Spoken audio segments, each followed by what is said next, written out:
चलिए सर, हम लोग अगला क्वेश्चन लेते हैं आपके रेक्टिफिकेशन ऑफ एरर चैप्टर से। रेक्टिफिकेशन ऑफ एरर में ये इलस्ट्रेशन नंबर 30 दिखाई दे रहा है, जो कि हमारे इंस्टीट्यूट के बुक के पेज नंबर 80 में दिखेगा। हम लोग ये सॉल्व करेंगे। तो इंस्टीट्यूट मॉड्यूल में पेज 80 में आ जाइए, ठीक है ना। इसमें इलस्ट्रेशन नंबर 30 है। क्या करने बोल रहा है जरा देख लेते हैं। Rectify the following error by way of journal entries and work out their effect on PL of the concern. अच्छा, पहले तो जर्नल एंट्रीज करना है रेक्टिफिकेशन ऑफ एरर के लिए, और उसके बाद प्रॉफिट या लॉस में क्या फर्क पड़ेगा ये बताना है। तो रेक्टिफिकेशन ऑफ एरर के लिए भैया 3 स्टेज हो सकता है। Stage 1 before preparation of trial balance, stage 2 after preparation of trial balance, और stage 3 after preparation of final accounts. इस सम में कहीं पर कुछ बोला है क्या? नहीं। तो जब सम साइलेंट होता है तो हम लोग हमेशा स्टेज 2 अज्यूम करके सॉल्व करेंगे।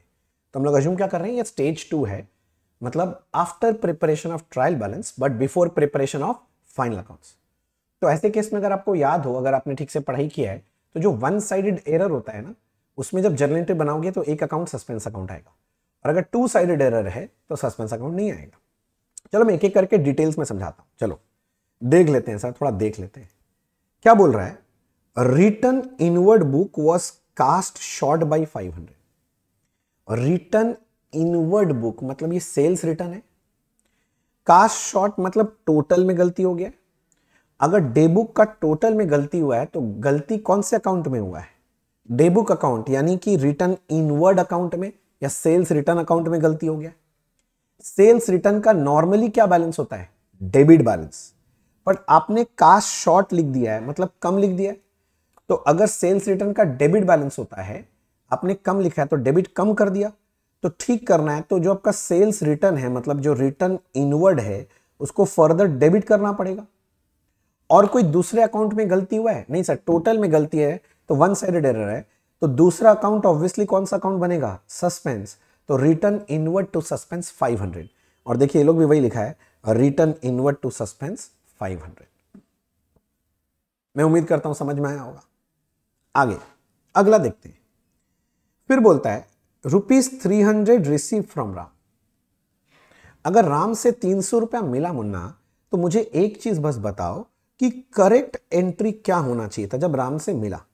तो भैया एंट्री होना चाहिए था cash account debit to Ram. ये करेक्ट एंट्री होना चाहिए था 300।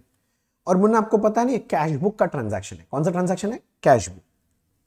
आगे बोलता है, पढ़ते हैं, has been debited to Shyam. Word है डेबिटेड। अगर डेबिटेड है तो मिस्टेक इज इन पोस्टिंग। तो भैया ये कैश बुक का ट्रांजैक्शन है। कैश बुक में अगर पोस्टिंग में मिस्टेक होता है तो मिस्टेक क्या कैश में? नहीं, इसका मतलब कैश आपने एकदम बिल्कुल सही रिकॉर्ड किया है, कैश में गलती नहीं हुआ। डेबिटेड टू किसका नाम बोल दिया था? डेबिटेड टू किसको बोल दिया था? श्याम। मतलब इसको क्रेडिट करना चाहिए था राम को, तो राम को तो क्रेडिट नहीं किया। ये लोग बोल रहा है उल्टा, श्याम अकाउंट को डेबिट कर दिए। मिस्टेक पोस्टिंग में था, कैश में मिस्टेक नहीं है, नॉन कैश अकाउंट में मिस्टेक है। राम में मिस्टेक हो गया तो राम की जगह श्याम को डेबिट कर दिया। ये रॉन्ग एंट्री है। अब रिवर्स ऑफ रॉन्ग एंट्री निकालो, रिवर्स कर दो। तो रिवर्स जब करते हैं तो ये बनता है टू कैश 300 और टू श्याम कितना बन रहा है? 300। अब रेक्टिफिकेशन एंट्री के लिए we need to combine the correct entry and reverse of wrong. शायद ये सब प्रोसीजर आपको पता हो। तो देखो कैश डेबिट और कैश क्रेडिट कट जा रहा है, बच क्या रहा है? देखिए टू राम 300 बच रहा है रेक्टिफिकेशन करते वक्त, और टू क्या बच रहा है? श्याम अकाउंट बच रहा है 300। डेबिट में तो कुछ नहीं है, जिसका कोई नहीं होता उसका सस्पेंस होता है। तो आपका रेक्टिफिकेशन एंट्री अगर आप पूछें क्या है, rectification entry suspense debit 600, to Ram to Shyam 300। और देखो यहां पर भी वही लिखा है हमने, suspense account debit 600, to Ram to Shyam. मेरा काम है एक एक आपको समझा देना सर, मैं पूरा एकदम डिटेल में समझाता हूं, टेंशन मत लो बस। देखो सर, एक्चुअली रेक्टिफिकेशन में सब रटते हैं, आपको लॉजिक पता होना चाहिए कैसे होता है। ठीक, wages paid for installation of machine debited to wages account 1000। अगर वेजेस मैंने पे किया इंस्टॉलेशन ऑफ मशीन 1000 रुपीज, तो इसका करेक्ट एंट्री क्या होना चाहिए? मशीन के लिए इंस्टॉलेशन है तो कैपिटलाइज हो जाना चाहिए मशीन में, तो एंट्री होना चाहिए machinery account debit to cash account. Cash involve है तो समझो ये कैश बुक का ट्रांजैक्शन है, कैश बुक का ट्रांजैक्शन है, करेक्ट एंट्री होना चाहिए। अब हुआ क्या है, ध्यान से पढ़ना, वर्ड यूज किया डेबिटेड। डेबिटेड या क्रेडिटेड वर्ड यूज करें तो मिस्टेक पोस्टिंग में हुआ है, तो पोस्टिंग में मिस्टेक हुआ है तो मिस्टेक क्या कैश अकाउंट में हुआ है?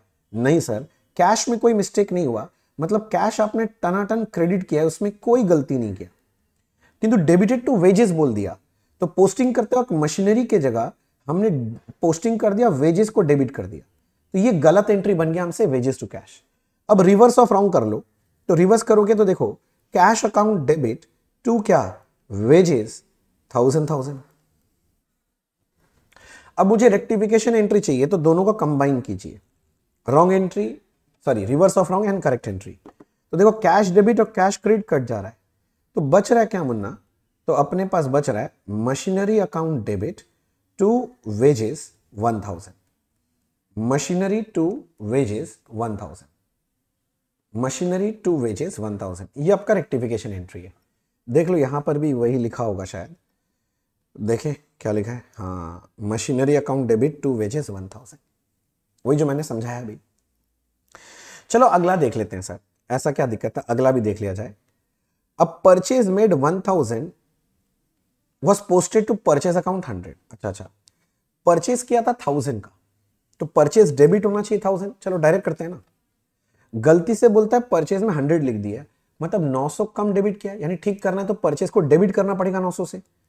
दूसरा कोई अकाउंट में तो गलती है नहीं, तो दूसरा अकाउंट कौन सा हो जाएगा, सस्पेंस, परचेज टू सस्पेंस।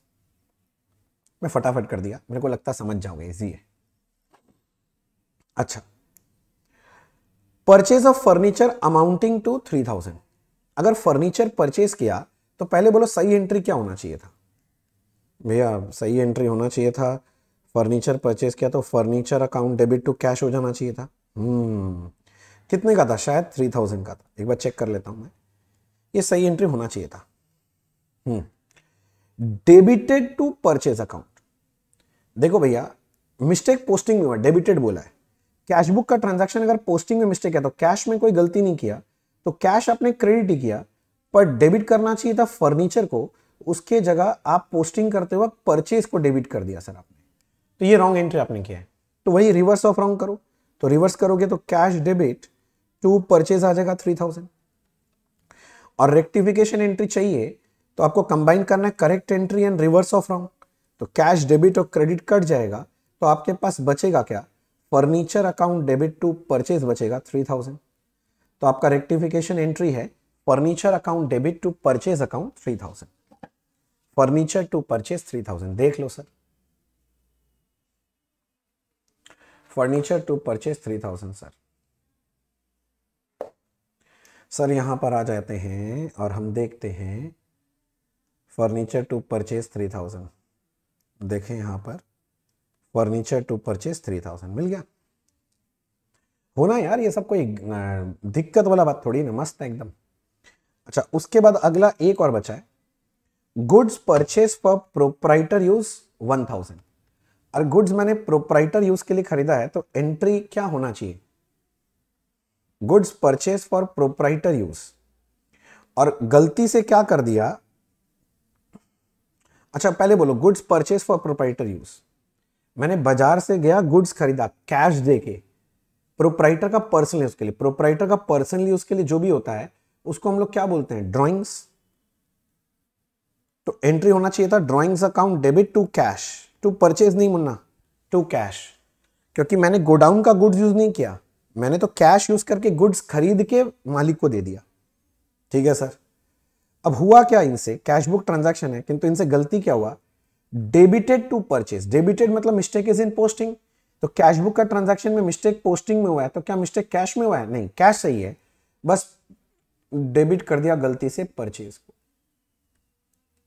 देख लो सर, मैं जो बोल रहा हूं ये है 1000 रुपए का, ठीक है, मैं बस अमाउंट चेक करने के लिए इधर आया, एक बार 1000 रुपए लिखने दो। अब क्या करना है, रिवर्स ऑफ रॉन्ग, तो रिवर्स करेंगे तो एंट्री क्या बनेगा, cash account debit to purchase account 1000 रुपए। अब मुझे रेक्टिफिकेशन एंट्री चाहिए, तो I need to combine correct entry and reverse of wrong, तो दोनों को कंबाइन किया तो कैश डेबिट कैश क्रेडिट कट जा रहा है। तो रेक्टिफिकेशन एंट्री अपने लिए क्या बन रहा है, drawings account debit to purchase 1000, यही बचेगा, ड्रॉइंग्स टू परचेज 1000। चेक करो, drawings to purchase 1000, drawings to purchase 1000। और आप यहां पर आके देख लो, ये लोग भी वही लिखा होगा, कहां गया, ड्रॉइंग्स टू परचेज 1000। ये तो हो गया आपका रेक्टिफिकेशन एंट्री। पर अगर आपने सम में ध्यान दिया हो तो आपसे एक और सवाल पूछा था, बताओ कि प्रॉफिट या लॉस में क्या असर पड़ेगा रेक्टिफिकेशन के बाद। तो सुनो ना, 3 तरह का अकाउंट होता है, real, personal, nominal. Nominal account trading PL में क्लोज होता है, तो जो अकाउंट ट्रेडिंग पीएल में क्लोज करेंगे वही प्रॉफिट में असर पड़ेगा। तो जिस जर्नल एंट्री में कोई नॉमिनल अकाउंट है बस वही असर करेगा। बस आपको ये देखना है कि आपका जो नॉमिनल अकाउंट है अगर डेबिट हो रहा है, डेबिट मतलब एक्सपेंस लॉस, हाँ, तो उसके वजह से प्रॉफिट कम हो जाएगा। और नॉमिनल अकाउंट क्रेडिट मतलब इनकम गेन, तो प्रॉफिट बढ़ जाएगा। बस इतना ही ध्यान रखना है। देखो मैं एक एक करके दिखाता हूं।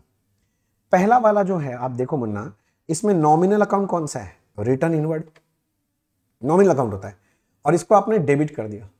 नॉमिनल अकाउंट डेबिट मतलब डिक्रीज इन प्रॉफिट, तो आपका प्रॉफिट 500 रुपए से घट जाएगा पहला ट्रांजैक्शन की वजह से। तो मैं जाके देखता हूं, पहला ट्रांजैक्शन की वजह से देखो लिखा है डिक्रीज इन प्रॉफिट हो जाएगा कितने रुपए से, 500 रुपए से, वही लिखा है। ऐसे चार्ट बना के लिखना पड़ता है, इफेक्ट ऑन प्रॉफिट। अगला वाला देखो सर, अगला वाला देखो, अगला एंट्री में सस्पेंस राम श्याम, इसमें क्या कोई नॉमिनल अकाउंट इन्वॉल्व है, नहीं।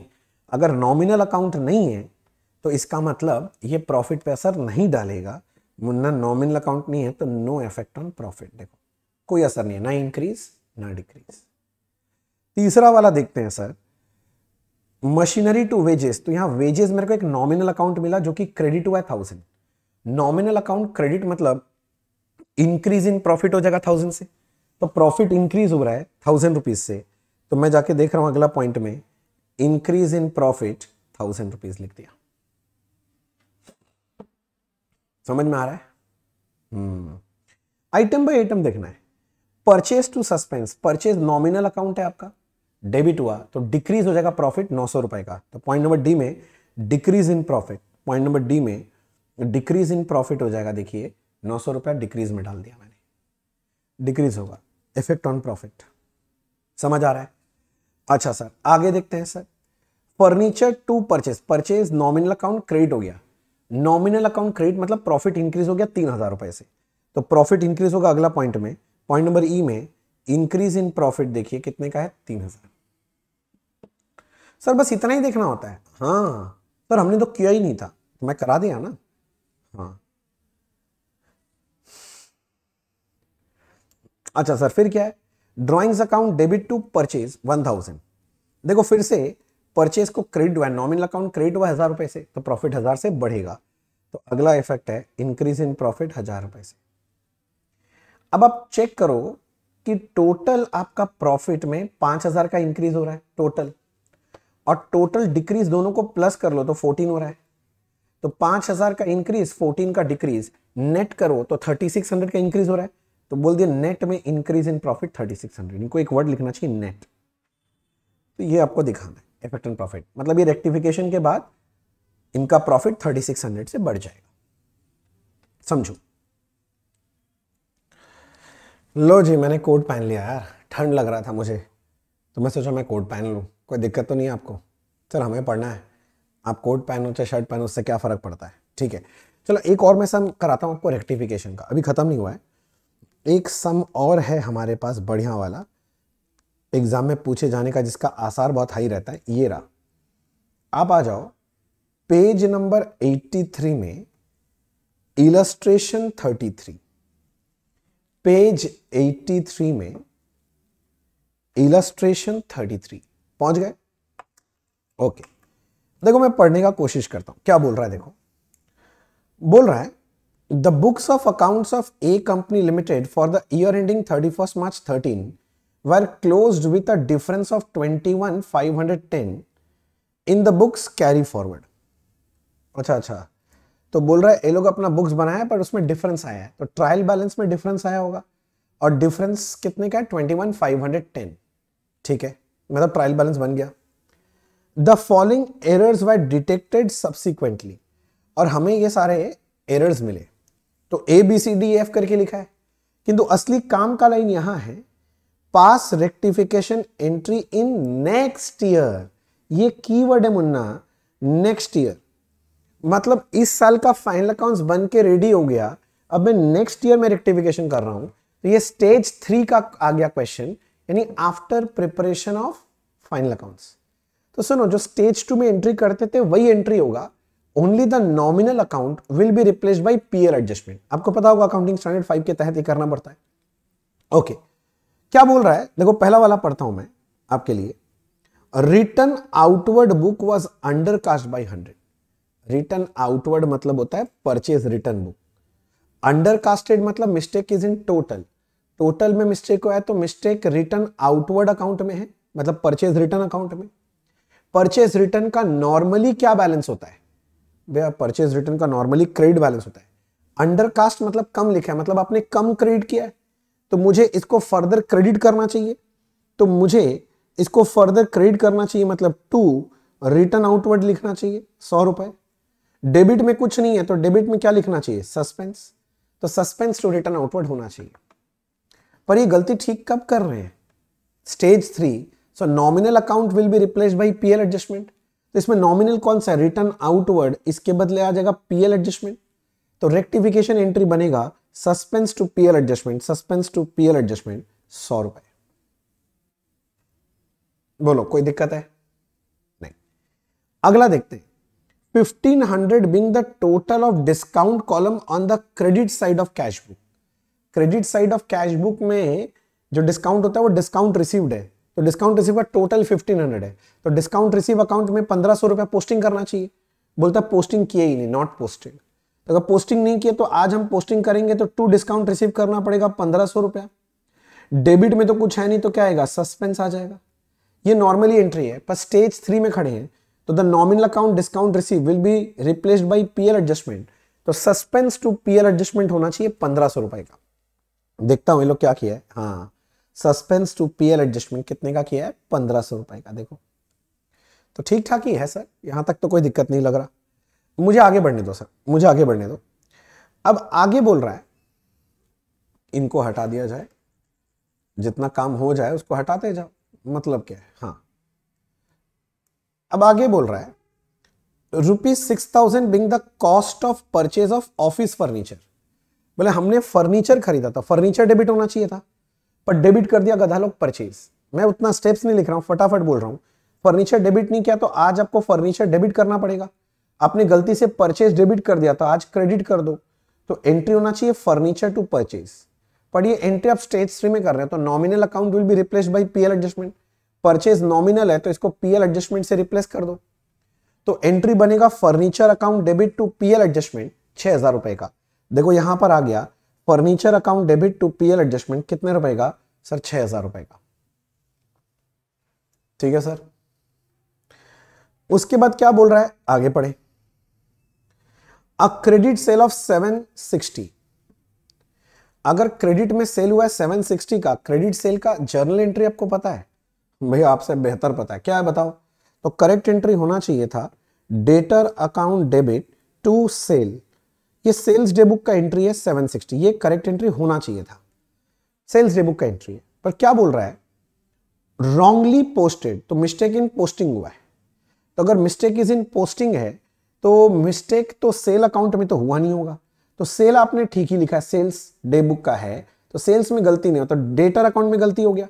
तो क्या गलती हो गया डेटर में, बोल रहा है wrongly posted as 670 to customer in sales ledger. Sales ledger मतलब डेटर के बुक्स में, तो डेटर को इन्होंने डेबिट किया है पर गधेड़ा लोग कितना डेबिट कर दिया, 670 डेबिट कर दिया। ये इनका रॉन्ग एंट्री है, ये करेक्ट एंट्री रॉन्ग।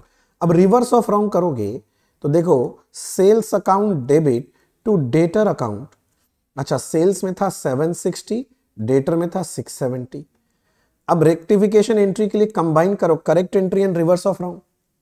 तो जैसे आप ये करने का कोशिश कर रहे हो, सेल्स डेबिट क्रेडिट पूरा कट गया और इधर में 90 रुपए बचेगा। 760 माइनस 670 कट कुटा के डेटर क्रेडिट खत्म, डेबिट में 90 रुपए बचेगा। यानी रेक्टिफिकेशन एंट्री करना है तो डेटर अकाउंट डेबिट 90, क्रेडिट में कुछ नहीं है, तो क्रेडिट में क्या होगा, सस्पेंस। बट आप स्टेज 3 में हो, तो बताओ क्या इसमें से कोई नॉमिनल अकाउंट है, तो इसको पीएल एडजस्टमेंट बना दो। नहीं सर कोई नॉमिनल तो है ही नहीं, तो डेटर टू सस्पेंस 90 आना चाहिए। यही आपका रेक्टिफिकेशन एंट्री है। इधर आके देखो ये लोग क्या लिखा है, हाँ debtor account debit to suspense कितने का, 90 रुपीज का। बोलो समझ आ गया। आगे देखते हैं। The sales account was under cast by 10,000। वापस कास्टिंग एरर, टोटल में गलती हुआ है, तो सिर्फ गलती किस में हुआ, सेल्स में। Being the carry over mistake in sales book. हाँ ठीक है, टोटल में गलती हो गया ना, तो गलती सेल्स में है। अंडर कास्टेड मतलब मैंने कम लिख दिया। सेल्स का क्रेडिट बैलेंस होता है, अगर मैंने कम लिखा है तो मुझे ठीक करना है, तो फर्दर को क्रेडिट करना पड़ेगा 10,000 से। डेबिट में कोई मिस्टेक नहीं है, तो डेबिट होगा सस्पेंस, तो सस्पेंस टू सेल्स होना चाहिए। क्योंकि मैं स्टेज 3 में हूं, तो the nominal account which is sale will be replaced by PL adjustment, तो इसका रेक्टिफिकेशन एंट्री बनना चाहिए suspense account debit to PL adjustment 10,000। एक बार चेक कर लेते हैं कि नहीं है। Suspense account debit to PL adjustment 10,000। ठीक है सर। उसके बाद क्या बोल रहा है सर, देखो next, closing stock was overstated by 10,000 being casting error.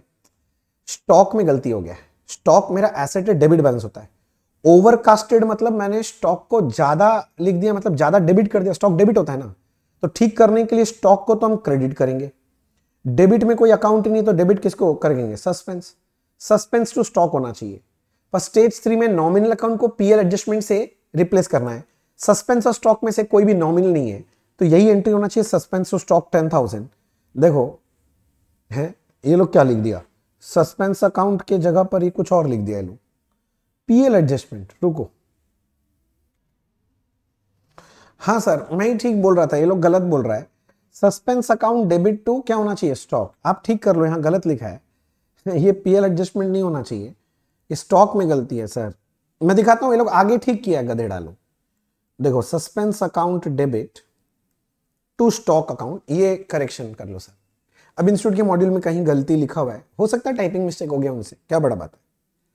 अब इस समय आपको एक और चीज बोला था, प्रिपेयर सस्पेंस अकाउंट। देखो सस्पेंस अकाउंट का ओपनिंग बैलेंस मेरे को पता है 21,510 है, पर इस समय ये बताया नहीं कि डेबिट बैलेंस है कि क्रेडिट बैलेंस है, तो बैलेंस मुझे निकालना पड़ेगा। मतलब मुझे सस्पेंस अकाउंट में पहले सारा पोस्टिंग करना पड़ेगा, और फिर डिफरेंस जो है वो बैलेंस पता चल जाएगा किस साइड में। मतलब क्या भैया, मतलब मैं बताता हूं। मैं पहले इसको एक बार हटाता हूं, मैं आपके लिए एक बार सस्पेंस अकाउंट बनाऊंगा सर। भी सर बना लो ना सस्पेंस, हाँ बनाना ही है। देखो रुको एक मिनट, ये थोड़ा कचरा किए, इसको हटा दें जिससे आपको समझने में आसानी हो ना। देखो अब मैं सस्पेंस अकाउंट बनाने जा रहा हूं, मैं ध्यान से देखना। सस्पेंस अकाउंट ओपनिंग डेबिट है कि क्रेडिट मुझे नहीं पता, तो क्या करेंगे, पहले पोस्टिंग कर लेंगे। पहला है suspense account debit to PL adjustment 100 rupees, तो suspense account debit to PL adjustment देखो 100 रुपीज आ गया। ठीक है सर। दूसरा है देखो सस्पेंस टू पीएल एडजस्टमेंट 1500, तो मैं आया अगला में सस्पेंस टू पीएल एडजस्टमेंट 1500 का पोस्टिंग। सर हो गया सर। तीसरा सर, तीसरा क्या बोल रहा है देखिए, इसमें कोई सस्पेंस नहीं है, तो इसका तो पोस्टिंग नहीं होगा। डेटर टू सस्पेंस, तो सस्पेंस में बाई डेटर 90, इधर में देखो मैंने बाई डेटर 90 लिख दिया सर, वो भी ठीक है। फिर हो गया सस्पेंस टू पीएल एडजस्टमेंट 10,000, तो suspense account debit to PL adjustment 10,000, हाँ सर लिख दिया सर।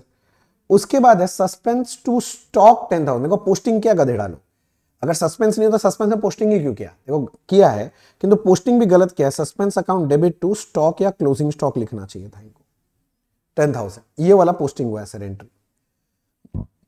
अब सारा चीज हो गया, तो ये जो डिफरेंस इन ट्रायल बैलेंस है, देखो ओपनिंग बैलेंस बैलेंसिंग फिगर निकल गया, और ये वही फिगर है जो ऊपर दिया हुआ है। हमको बताया नहीं था कि क्रेडिट बैलेंस है, तो मैंने निकाल लिया। और फिर सर एक और क्वेश्चन था, state effect of error in determination of net profit of last year. वही आपका प्रॉफिट पे क्या असर पड़ेगा, तो प्रॉफिट पे असर तो भैया पड़ेगा जहां जहां पीएल एडजस्टमेंट है, क्योंकि पीएल एडजस्टमेंट नॉमिनल अकाउंट है। पीएल एडजस्टमेंट डेबिट मतलब डिक्रीज इन प्रॉफिट, क्रेडिट मतलब इंक्रीज इन प्रॉफिट, यही तो होता है सर। ठीक है सर, हाँ सर हाँ सर, हाँ सर, हाँ सर, हाँ सर, यही होता है सर। किंतु आपको ध्यान से देखना है, ये लोग क्वेश्चन क्या पूछा है, रेक्टिफिकेशन का इफेक्ट नहीं पूछा है, ये लोग पूछा है इफेक्ट ऑफ एरर। हाँ, पीएल एडजस्टमेंट डेबिट होने से मैंने बोला था डिक्रीज इन प्रॉफिट, और क्रेडिट होने से इंक्रीज इन प्रॉफिट, ये तो रेक्टिफिकेशन में। तो रेक्टिफिकेशन करने के पहले क्या होगा, उल्टा इफेक्ट। अगर मैं रेक्टिफाई करूं, पीएल एडजस्टमेंट डेबिट करूं, तो प्रॉफिट डिक्रीज होगा। तो रेक्टिफिकेशन के पहले प्रॉफिट बढ़ा हुआ था, समझ रहे हैं ना। ऐसे पीएल एडजस्टमेंट क्रेडिट करने से अभी प्रॉफिट इंक्रीज होगा, तो इसके पहले जब गलती था तो प्रॉफिट डिक्रीज था, उल्टा सोचना पड़ेगा। तो देखो पहला क्या बोल रहा है, देखो पीएल एडजस्टमेंट क्रेडिट हुआ, तो रेक्टिफिकेशन के बाद तो प्रॉफिट इंक्रीज हो गया, पर रेक्टिफिकेशन से पहले गलती जब था तब इसका मतलब प्रॉफिट कम हो गया था 100 रुपए से। तो देखो यहां पर लिखा है आइटम ए डिक्रीज हो गया था 100 रुपए से प्रॉफिट, ठीक है। इधर देखिए सर, फिर दूसरा पीएल एडजस्टमेंट खोजिए, पीएल एडजस्टमेंट 1500 रुपए, 1500 रुपए क्रेडिट हो गया। हाँ भैया क्रेडिट हो गया, तो अगर क्रेडिट हो गया तो भैया फिर से प्रॉफिट इंक्रीज हो जाएगा ठीक करने के बाद। तो ठीक करने से पहले डिक्रीज हो गया था 1500, तो ठीक करने के पहले देखो डिक्रीज था 1500 रुपए का, समझ आ रहा है। अब आगे घबराना नहीं है। फिर देखो पीएल एडजस्टमेंट फिर से क्रेडिट हुआ, तो ठीक करने के बाद तो प्रॉफिट बढ़ेगा, पर ठीक करने से पहले प्रॉफिट कमा हुआ था 6000 से। देखो पहले लिखा हुआ है प्रॉफिट कमा हुआ था, डिक्रीज 6000 से था। ये क्वेश्चन देख लेना क्या बोला है, इफेक्ट ऑफ एरर बोला है कि इफेक्ट ऑफ रेक्टिफिकेशन बोला है। इसीलिए दिखाया मैंने ये सम एक्चुअली। अगर आप मेरे से पूछोगे रीजन, तो रीजन यही है दिखाने का। उसके बाद एक तो था देखो तुम्हारा डेटा टू सस्पेंस, इसमें पीएल एडजस्टमेंट नहीं है, छोड़ दो।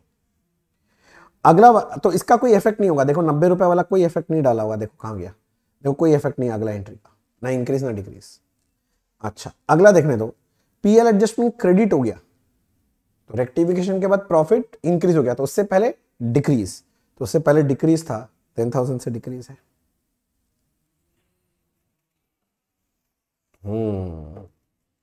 भाई ये तो ठीक है, आगे बताओ सर, आगे आगे देखो सर। अब ये वाला का भैया प्रॉफिट में असर पड़ेगा, हाँ, क्योंकि आपको पता हो स्टॉक में अगर गलती होगा ना तो प्रॉफिट में भी तो असर पड़ता है ना, क्योंकि आपका क्लोजिंग स्टॉक गलती था। क्लोजिंग स्टॉक अगर आप ज्यादा लिखोगे तो प्रॉफिट ज्यादा हो जाता है, क्लोजिंग स्टॉक अगर कम करोगे तो प्रॉफिट कम हो जाता है। तो अभी आपने क्लोजिंग स्टॉक कम किया तो प्रॉफिट तो कम हो गया होगा रेक्टिफिकेशन के बाद, किंतु रेक्टिफिकेशन के पहले प्रॉफिट बढ़ गया होगा, प्रॉफिट बढ़ गया होगा, प्रॉफिट बढ़ गया होगा। इंक्रीज 10,000, देखो इंक्रीज में लिखा 10,000, ये वाला सॉरी 10,000, तो 10,000 इंक्रीज, 17,600 डिक्रीज, तो नेट में 7,600 का डिक्रीज है। Profit will be decreased bye कितना, 7,600। खत्म हो गया सर, इसमें और क्या था, इसमें और कुछ भी नहीं था सर। तो जरूरत पड़े आप पॉज करो, पूरा कंप्लीट करो जल्दी से, ठीक है।